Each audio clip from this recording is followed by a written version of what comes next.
Nifty के daily analyst में आपका बहुत बहुत स्वागत है। फाइनली आज मार्केट दोबारा एक बार 25,900 के पास क्लोज होने में सक्षम रहा है। आज का तीसरा दिन था जब मार्केट एक बहुत स्पेशल और बहुत इंपॉर्टेंट एरिया को छोड़ के नीचे ट्रेड कर रहा है। हमने मार्केट को पिछले 3-4 दिनों से अगर सोमवार की बात करते हैं तो सोमवार को छोड़ के आज ये मार्केट का एक तीसरा दिन है जब मार्केट इस पर्टिकुलर एरिया के नीचे मार्केट काम कर रहा है। सोमवार से मार्केट को हमने गिरते हुए देखा, 2 दिन का गिरावट था और आज मार्केट ने थोड़ा सा हरियाली दिखाने की कोशिश की। आज मार्केट दिन के शुरुआत से तो नहीं कह सकते, दिन के शुरुआत मार्केट का अच्छा खासा डाउन, मार्केट थोड़ा बहुत ऊपर गया, एकदम से धड़ाम से मार्केट गिरता है और सबको यही लगने लगा था कि शायद आज 700 क्रॉस करके मार्केट आज हो सकता है कि 25,600 के नीचे मार्केट क्लोज देने में सक्षम रहे, पर ऐसा हुआ नहीं। ऐसा बिल्कुल नहीं हुआ।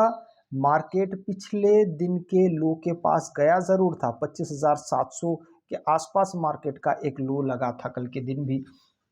मार्केट आज उसके भी नीचे गया। आज का अगर हम लो देखते हैं तो मैं आपको बताता हूँ आज का लो कहाँ पे था। लगभग 690 के आसपास, ये देखिए, लगभग 25,695 के आसपास मार्केट ने अपना लो लगाया। और इसी रेंज को अगर आप थोड़ा सा ध्यान में रखते हैं तो इस रेंज को अगर आप इस नज़रिए से देखते हैं, देखिए ये जो एक एरिया है, इस एरिया में जब जब मार्केट आ रहा है, मार्केट में एक हम वोलेटिलिटी के साथ मार्केट को वापस ऊपर उठता हुआ देखते हैं। इस एरिया के पास जब आता है, इस एरिया का मतलब ये जो जब जब मार्केट यहाँ पे आ रहा है 25,700 के पास, मार्केट जब यहाँ पे आता है एक बाइंग पोजीशन मार्केट में खड़ा हो जाता है। जैसे आज हमने देखा 25,695 पे मार्केट आया और वहां से सीधा मार्केट 200 पॉइंट मार्केट ने जंप किया है। कोई साधारण बात नहीं है ये 200 पॉइंट का अचानक से एकदम से उसी लेवल को, साधारण बात नहीं है। पर प्राइस एक्शन के मुताबिक देखने जाते हैं तो ये एक साधारण सी चीज़ है। मैं आपको दोनों चीज़ें समझाता हूँ। साधारण क्यों नहीं है? क्योंकि मार्केट 700 के पास से एकदम से 200 पॉइंट ऊपर चला गया और बीच में कहीं पे रुका नहीं। मार्केट चलता गया चलता गया चलता गया, बस चलता ही गया। ये थी असाधारण बात। साधारण बात यह है कि मार्केट पिछले 2 दिन का जो कंसोलिडेशन एरिया है उसी के अंदर है और जब तक इसके अंदर है तो कोई खास बात नहीं है। किसी दिन ऊपर किसी दिन नीचे, ये तो बिल्कुल चलता रहेगा, इसमें कोई बड़ी बात या कुछ ज़्यादा नहीं है। एक बात।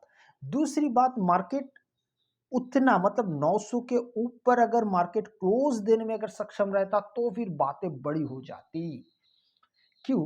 क्योंकि यहाँ पे जो एक एरिया के नीचे जो मार्केट सोमवार के बाद मंगलवार को जो एक बड़ा गैप डाउन हुआ तो दोबारा मार्केट उस एरिया को भर ही नहीं पाया।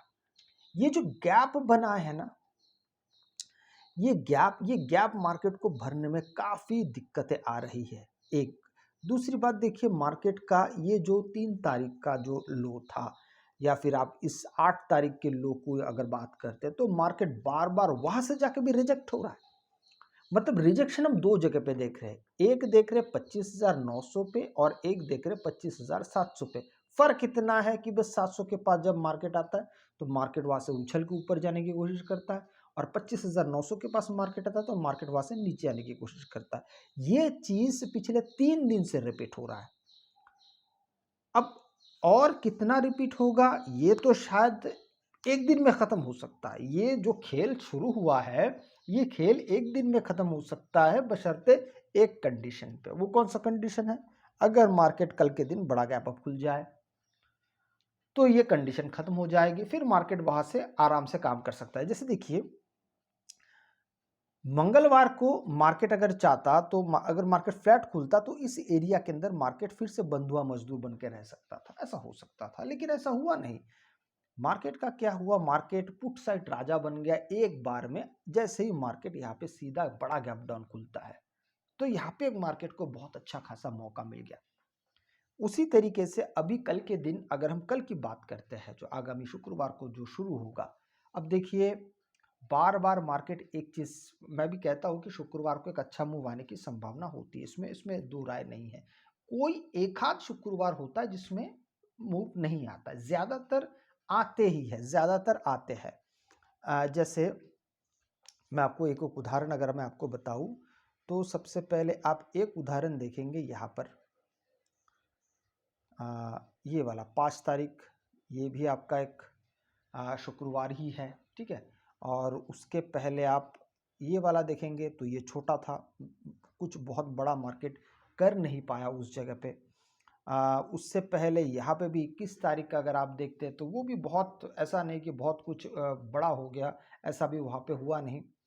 और इससे पहले अगर हम और कोई अगर शुक्रवार के बारे में देखते हैं, हाँ ये एक 14 तारीख देखिए, ये ठीक ठाक बड़ा है, एकदम भी छोटा नहीं एकदम भी बड़ा नहीं। तो कुल मिला के अगर हम रेशियो निकालने जाते हैं तो मार्केट शुक्रवार को वोलेटाइल होने के चांसेस ज़्यादा होते हैं। यहाँ पे मैं शब्द इस्तेमाल कर रहा हूँ वोलेटाइल, मैं ये बोल नहीं रहा हूँ कि मार्केट एक दिशा में जाएगा, एक दिशा में भी जाता है, जैसे हमने पिछले शुक्रवार को देखा था एक दिशा में गया था, लेकिन कभी कभी मार्केट सीधा ऊपर भी जाता है फिर नीचे भी आता है, या पहले पैर नीचे आता फिर ऊपर भी जाता है, ऐसा भी होता है।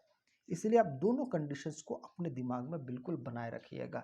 जैसे कि आज आज की चीज़ को हम देखेंगे कि मार्केट किस तरीके से मार्केट ने आज अपना काम किया। देखिए 15 मिनट के टाइम फ्रेम पे जैसे हम देखते हैं तो शुरुआत का अगर हम मिनटों को अगर यहाँ पे देखें तो मार्केट शुरुआत का 15 मिनट तो हैमर कंडीशन बना है, लेकिन मैं बार बार कहता हूँ सिर्फ हैमर बनाने से नहीं होता है, उसके ऊपर मार्केट को क्लोज करना पड़ेगा, उसके बाद ही कुछ हो सकता है। एक अगले ही 15 मिनट मार्केट सीधा नीचे चला आता है और एक बड़ा गिरावट के साथ आता है, लगभग लगभग ये 100 पॉइंट के आसपास का गिरावट था। इस बात को याद रखिएगा, जो सेकंड जो मतलब 9:30 से लेके 9:45, ये 15 मिनट में मार्केट 100 पॉइंट नीचे गिर गया था। 100 पॉइंट नीचे गिरने के बाद यहाँ पे बहुत सारे बायर्स का मनोबल यहाँ पे टूटा। लेकिन मैं बार बार कहता हूँ कि एक के नीचे एक कैंडल क्लोज होता है तो ही यहाँ पे काम अच्छा बनता है। और ये ट्रेंड लाइन, जो ये आज का ट्रेंड लाइन नहीं है, आपको याद होगा मैंने वो जो परसों जो ट्रेंड लाइन बना के रखा था 9 तारीख को, तो 9 तारीख से ये ट्रेंड लाइन चलता हुआ आ रहा है। और हमने कल भी इस 10 तारीख के बारे में हमने अच्छा खासा डिस्कस किया था कि मार्केट किस तरीके से लपेट के उस ट्रेंड लाइन को मार्केट नीचे उतरा था। लेकिन आज ऐसा कुछ नहीं हुआ। आज शुरुआती दौर में मार्केट नीचे तो आया, पर जो कैंडल नीचे है उसको ब्रेक डाउन नहीं दे पाया, वहां से मार्केट फिर बुलिश हो गया। मतलब जितना नीचे उतरा था 15 मिनट ठहर के फिर अगला 10 बजे का जो कैंडल है वो काफी बड़ा बन गया, वो भी लगभग 100 पॉइंट के आसपास का बन गया। अब वहां से फिर धीरे धीरे मार्केट ऊपर के, अब बाकी का जो 100 पॉइंट 800 से लेके 900, मार्केट पूरा दिन भर एक अच्छा खासा एरिया के साथ अगर देखेंगे तो लगभग ये 12:15 बजे मार्केट 9 के आसपास पहुंचता है, 900 के आसपास।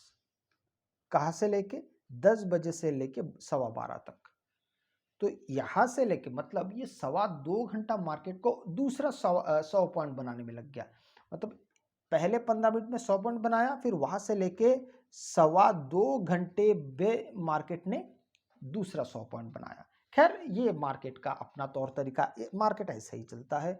कभी आपको एकदम से 15 मिनट में या 20 मिनट में ऐसा इतना बड़ा मूव दे देगा, और उतना ही मूव लेने के लिए फिर मार्केट पूरा दिन ले लेता है अगला जो मूव आता है।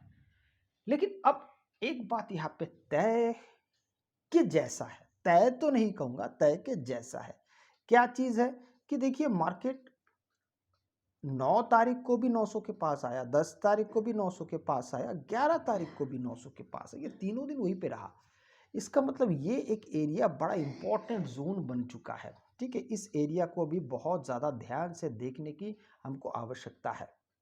अभी इस ट्रेंड लाइन को यहाँ से फिलहाल तो मैं हटा देता हूँ, और यहाँ पे एक इम्पॉर्टेंट जोन बनाने की अभी एकदम बहुत ज़्यादा ज़रूरत है। इस चीज़ को आप समझिएगा कि मैं क्या कह रहा हूँ।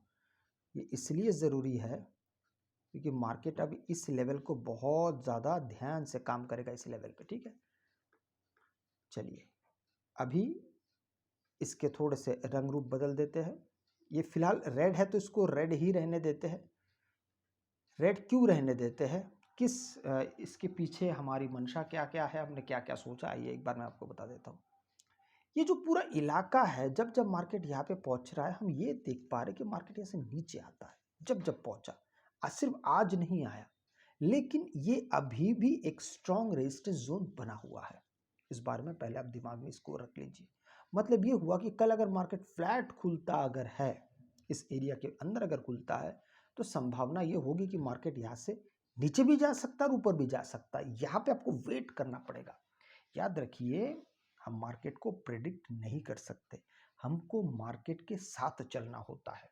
प्रेडिक्शन शब्द कभी भी सही नहीं होता है मार्केट के लिए। माफ कीजिएगा अगर आपको मेरी बातें बुरी भी लग रही हो, लेकिन यही फैक्ट है, यही चरम सत्य है। मार्केट को प्रेडिक्ट नहीं किया जा सकता है। मार्केट जैसा चलेगा उस हिसाब से आपको चलना पड़ेगा। इसीलिए मैंने कहा कि अगर मार्केट फ्लैट खुल के नीचे जाना चाहता है तो फिर नीचे हो जाइएगा। अगर मार्केट फ्लैट खुल के अगर ऊपर जाना चाहता है तो फिर आप ऊपर जा सकते हैं। लेकिन पहले अगर आप ये सोच के बैठ जाएंगे कि मार्केट फलाने जगह खुलेगा और मैं वहां से सिर्फ कॉल ही लूंगा या वहां से सिर्फ मैं पुट ही लूंगा, तो इस तरीके से काम नहीं चलता है। अब अगर मार्केट कैप अप खुलता है तो यहाँ पे बहुत सारी बातें, यहाँ क्या कौन कौन सी बातें हैं, एक एक चीज़ को समझिएगा। देखिए, मार्केट यहाँ से बहुत दूर से लगभग 26,200 से मार्केट गिरता हुआ यहाँ पे आया है। इस बात को आप भूलिएगा नहीं। इसका मतलब ये है कि मार्केट अगर यहाँ से ऊपर जाना चाहता है तो यहाँ पे थोड़ा सा स्पीड कम रह सकता है, मार्केट धीरे धीरे ऊपर जा सकता है। तो यहाँ पे आपको काफ़ी सावधानी बरतनी होगी ही होगी। लेकिन अगर मार्केट नीचे की तरफ अगर खुलता है तो यहाँ पे भी आपको, क्योंकि देखिए ये जो एरिया बना है ना 200 पॉइंट का, ये काफ़ी क्रिटिकल एरिया। क्रिटिकल का यहाँ पे मायना ये है कि मार्केट यहाँ पे या तो नीचे भी जा सकता है, ऊपर भी जा सकता है। इसलिए आपको शुरुआत का आधा घंटा बहुत ध्यान से देख के ही आपको वहाँ पे काम करने की आवश्यकता पड़ेगी।